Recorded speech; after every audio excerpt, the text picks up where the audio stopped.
Hello students, hello guys, very warm welcome to all of you. তো আজকে আমরা have to, has to এবং had to এর ব্যবহার জানবো। হ্যাভ, হ্যাজ, হ্যাডের ব্যবহার তো আমরা অনেক আগেই জেনে নিয়েছি। তো আমি শর্টলি একটু বলে দিয়েছি যাদের কনফিউশন আছে, কারণ কি হ্যাভ, হ্যাজ, হ্যাডের ব্যবহার না জানলে কিন্তু এটা বুঝতে অসুবিধা হবে। তো হ্যাভ, হ্যাজ, হ্যাডটা আগে একটু ক্লিয়ার করে দিই, তারপর হ্যাভ টু, হ্যাজ টু এবং হ্যাড টু আমরা ডিটেলস আলোচনা করবো, কেমন? তো যারা জানো না তারা একটু দেখে নাও, আর যারা জানো তারা একটু স্কিপ করে নাও, কেমন? তো হ্যাভ, হ্যাজ, হ্যাড আমরা কখন ব্যবহার করি? হ্যাভ এবং হ্যাজ ব্যবহার করি প্রেজেন্ট টেন্সের ক্ষেত্রে, হ্যাড ব্যবহার করি পাস্ট টেন্সের ক্ষেত্রে, কেমন? এটা ক্লিয়ার হলো।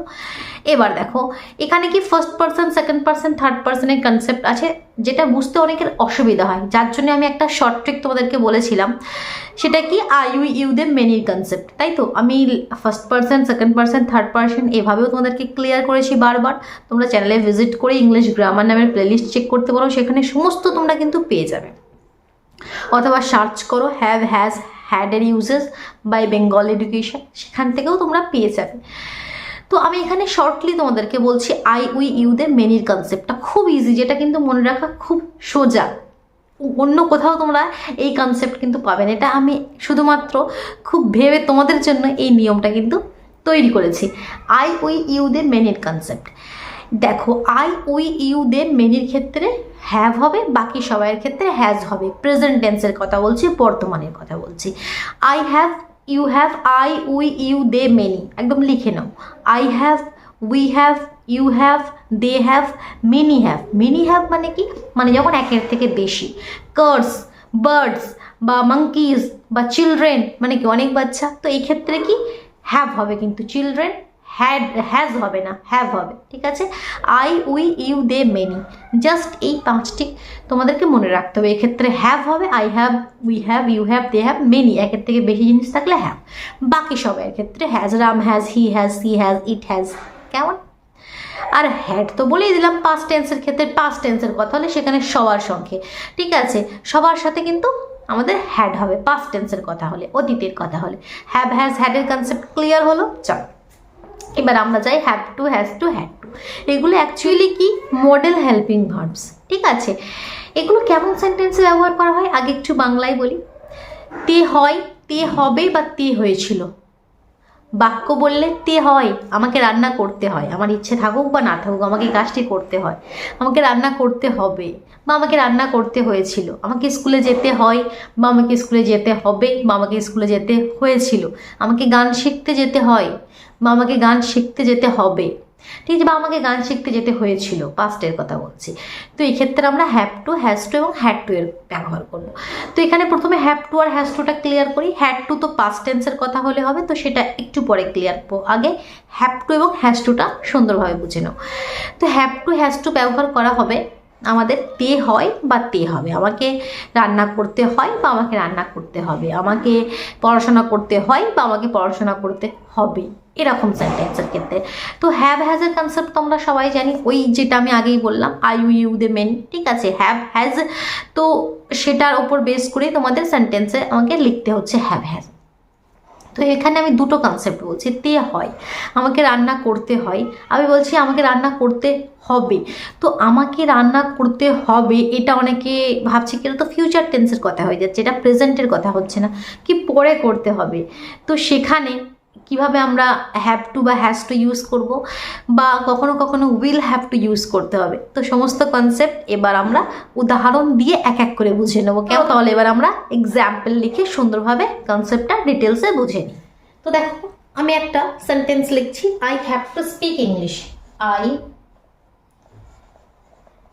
হ্যাভ টু স্পিক ইংলিশ মানে কি? আমাকে ইংরেজি বলতে হয়। I have to speak English, আমাকে ইংরেজি বলতে হয়, আমার ইচ্ছা থাকুক বা না থাকুক আমাকে ইংরেজি বলতে হয়। I have to cook food. I have to cook food মানে আমাকে রান্না করতে হয়। তাকে স্কুলে যেতে হয়। He has to go to school. তাকে স্কুলে যেতে হয়, এখানে হ্যাজ টু, কারণ ওই concept I, we, you, they, many থাকলে হ্যাভ, আদারওয়াইজ হ্যাজ, ঠিক আছে?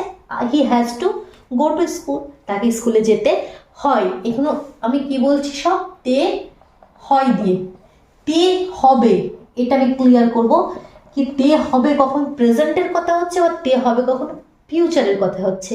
কারণ তে হবে আমাকে রান্না করতে হবে বা আমাকে ইংরেজি বলতে হবে, তো অনেকের শুনে লাগছে কি এটা ফিউচার টেন্সের কথা হচ্ছে।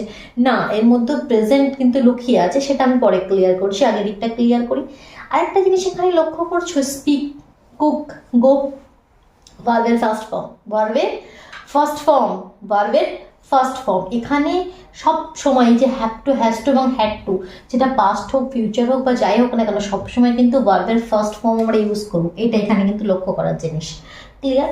এবার তে হবের কনসেপ্টে যাচ্ছি। তে হবে আমি কি বললাম, আমাকে ঠিক সময় মতন ব্যাংকে পৌঁছাতে হবে। তো সেটা যদি লিখতে চাই আমি কি বলবো, এটা ক্লিয়ার করি। ঠিক, তো আমি কি লিখবো, I have to reach at bank in time. I have two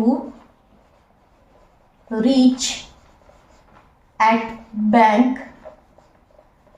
in time. ঠিক, I have to reach at bank in time, আমাকে আমাকে সময় মতো ব্যাংকে পৌঁছাতে হবে। ঠিক আছে, এটা হচ্ছে আমাকে সময় মতো ব্যাংকে পৌঁছাতে হবে, কিন্তু এটা কিন্তু ফিউচারের কথা হচ্ছে না। অনেকে এখানে কনফিউজড হয়ে যায় কি এটা তো ফিউচারে আমাকে হবে, তো এখানে আমি হ্যাভ টু না লিখে আমাকে লেখার দরকার ছিল উইল হ্যাভ টু, কি উইল হ্যাভ টু, কারণ তো ফিউচারের কথা না, এখানে উইল হবে না, এখানে হ্যাভ টুই হবে। উইল কখন হবে, উইল কখন হবে সেরকম আরো দুটো সেন্টেন্স লিখে নিই, দাঁড়া। দেখ কি লিখলাম সেন্টেন্সটি, if you want to lose weight, যদি তুমি ওয়েট কম করতে চাও, ওজন কম করতে চাও, you will have to eat less, will have to লিখেছি, লক্ষ্য করেছো, তোমাকে কম খেতে হবে।